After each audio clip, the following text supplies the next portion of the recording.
ഭാഗ്യങ്ങളൊക്കെ എങ്ങനെയാണെന്ന് പറയാം.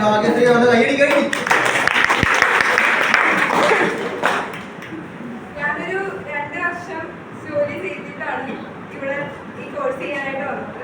ഞാനൊരു കോപ്പറേറ്റീവ് സൊസൈറ്റിയിൽ ജോലി ചെയ്തിരിക്കുകയായിരുന്നു. പിന്നെ ഒരു 1 year ഒക്കെ കഴിഞ്ഞപ്പോഴത്തേക്കും ഒരു ലീവൊക്കെ എടുക്കാമെന്ന് കണ്ടപ്പോഴാണ് ഈ കോഴ്സിനെ പറ്റി അറിയുന്നത്. ഇവിടെ വന്ന് ഫസ്റ്റ് ഡേ നമുക്ക് ഇവരെ ആരെയും അറിയത്തില്ല. ക്ലാസ്സിലൊന്നും ഇരിക്കുമ്പോൾ ആരും അങ്ങോട്ടും ഇങ്ങോട്ടും നോക്കുന്ന പോലും ഇല്ല. അത്രയും മെയിനായിട്ട് വന്നിട്ട് ഞാൻ ഷോ വരണ്ടായിരുന്നു.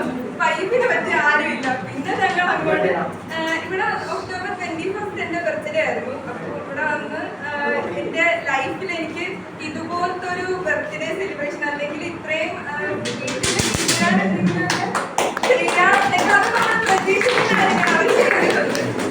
പക്ഷെ ഒരു പരിചയവും ഇല്ല. നമ്മൾ തമ്മിൽ ഒരു ബോണ്ടും ആയിട്ടില്ല, ഒന്നും ആയിട്ടില്ല. സത്യം പറഞ്ഞാൽ അന്ന് എനിക്ക് ഇവിടുന്ന് കിട്ടിയ ഒരു സന്തോഷം, ഞാനിനി എൻ്റെ ലൈഫിലെ ഏറ്റവും നല്ല മൊമെന്റ്സ് ചോദിച്ചു കഴിഞ്ഞാൽ അതിൽ ഫസ്റ്റ് ഞാൻ ആ ഒരു മൊമെന്റ് പറയും. പിന്നെ അവിടുന്ന് അങ്ങോട്ട് നമ്മളെല്ലാവരും തമ്മിൽ നല്ല ബോണ്ട്. മിസ്സാണേലും ഞങ്ങളോട് നല്ല കട്ടൊക്കെ എല്ലാ കാര്യത്തിലും, ശ്രീലക്ഷ്മി ആണേലും എല്ലാ കാര്യത്തിലും ഞങ്ങളോട് ഇങ്ങനെ കട്ടയ്ക്ക് സപ്പോർട്ട് ചെയ്ത് നിൽക്കുമായിരുന്നു. പിന്നെ നമ്മളിവിടെ ഒരു ഫാമിലി പോലെ അല്ലാതെ ഇപ്പം പോകുന്ന കാര്യം നോക്കുമ്പോൾ ഭയങ്കര വിഷമമാ. അത്രയും ഒരു ബോണ്ട് ഇവിടെ ഉണ്ടായി.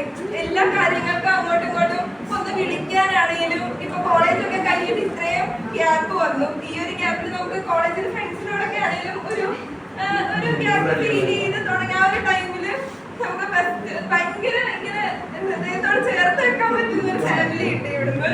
അങ്ങ് വരെ ഇത് ഞാൻ ഇങ്ങനെ തന്നെ കൊണ്ടുപോകും. ഇപ്പൊ ഈ കോഴ്സ് കഴിഞ്ഞ് ഇന്നലെ മിനിഞ്ഞാന്ന് ലാസ്റ്റ് എക്സാം ആയിരുന്നു ഞങ്ങൾക്ക്. ഇതുവരെ എന്ത് ഗ്രേഡോ എന്ത് മാർക്കോ കിട്ടിയിട്ടുണ്ടോ അതെല്ലാം മിസ്സിന്റെ എഫേർട്ട് കൊണ്ട് മാത്രമാണ്. സത്യം പറഞ്ഞാൽ നമ്മള് എനിക്കൊക്കെ ഇവിടെ വന്നു കഴിഞ്ഞപ്പോ ഒരു ചില്ല് മൂടായിരുന്നു. പഠിത്തത്തിൽ നിന്നൊക്കെ നമ്മള് വിട്ടു ജോലിയൊക്കെ ചെയ്ത് കുറച്ച് കഴിഞ്ഞാല് ഇത്ര പരീക്ഷയൊക്കെ ഉണ്ടെന്ന് കേട്ടപ്പോ തന്നെ ഭയങ്കരമായിട്ടൊരു ഇതായിരുന്നു. പക്ഷെ എല്ലാം മിസ് ആ ഒരു സമയത്ത് ഇങ്ങനെ എല്ലാം നമ്മളെ കൊണ്ട് ചെയ്ത് എല്ലാം കഴിഞ്ഞു. ഭയങ്കര എക്സ്പീരിയൻസ് ആയിരുന്നു.